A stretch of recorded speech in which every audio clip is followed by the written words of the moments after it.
അടുത്ത ഡെസ്റ്റിനേഷൻ എവിടാന്ന് മനസ്സിലായോ? ഈ ജങ്കാർ കണ്ടപ്പോഴേ എല്ലാവർക്കും മനസ്സിലായി കാണും ഇതെവിടാണെന്നല്ലേ. നമ്മുടെ സ്വന്തം കാറ്റിൽ മേക്കതിൽ ദേവീക്ഷേത്രം. ഇതിനെപ്പറ്റി പ്രത്യേകിച്ച് പറയേണ്ട കാര്യമില്ലല്ലോ. മണികെട്ടമ്പലം എന്ന് പറഞ്ഞാൽ എല്ലാവർക്കും അറിയായിരിക്കും. സുനാമി വന്നിട്ട് പോലും നമ്മുടെ അമ്മയുടെ വിഗ്രഹത്തിനോ അമ്മയുടെ ക്ഷേത്രത്തിനോ ഒന്നും തന്നെ സംഭവിച്ചിരുന്നില്ല. അതുമാത്രമല്ല, കടലിനും കായലിനും നടുക്ക് സ്ഥിതി ചെയ്യുന്നത് കൊണ്ടും അവിടുത്തെ ജലത്തിന് ഉപ്പിന്റെ ഒരംശവും കാണാനും കഴിയുന്നില്ല. ഇവിടുത്തെ ഓരോ മണിക്കും ഓരോ കഥകളാണ് പറയാനുള്ളത്, ഓരോരുത്തരുടെ ആഗ്രഹങ്ങളാണ് പറയാനുള്ളത്, ഓരോരുത്തരുടെ സ്വപ്നങ്ങളാണ് പറയാനുള്ളത്. വല്ലാത്തൊരു ഫീല് തന്നെയാണ് കേട്ടോ ഈ മണ്ണ്. അടുത്തത് ഞങ്ങൾ പോയത് ഈ പൊങ്കാല ഇടുന്ന സ്ഥലത്തേക്കാട്ടോ. ഈ പൊങ്കാല വാങ്ങിക്കഴിഞ്ഞു കഴിഞ്ഞാൽ നമുക്കും കിട്ടും അതിലൊരു പങ്ക്. ഞാനും അമ്മയും കൂടെ കുറച്ച് പായസമൊക്കെ വാങ്ങിച്ച് കുടിച്ചിരിക്കുന്ന സമയത്താണെങ്കിൽ പുറത്ത് നല്ല മഴ. പിന്നെ മഴയെ ആസ്വദിച്ച് പായസവും കുടിച്ച് ഇങ്ങനെ അങ്ങ് നിന്ന് വീണ്ടും വിശപ്പിന്റെ വിളി വന്നപ്പോൾ നേരെ പോയി സദ്യാലയത്തിലോട്ട്. അവിടുന്ന് നല്ല ചൂട് കഞ്ഞിയും പയറും കിട്ടും കേട്ടോ.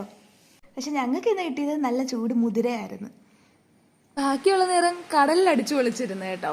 പിന്നെ ഇവിടെ വന്നാലുള്ള രണ്ട് പ്രത്യേകത എന്താന്ന് വെച്ചാൽ, ഒന്ന് ദേവിയെയും കാണാം, പീസും ആവും, അതുപോലെ എൻജോയ്മെന്റ് ചെയ്യാം.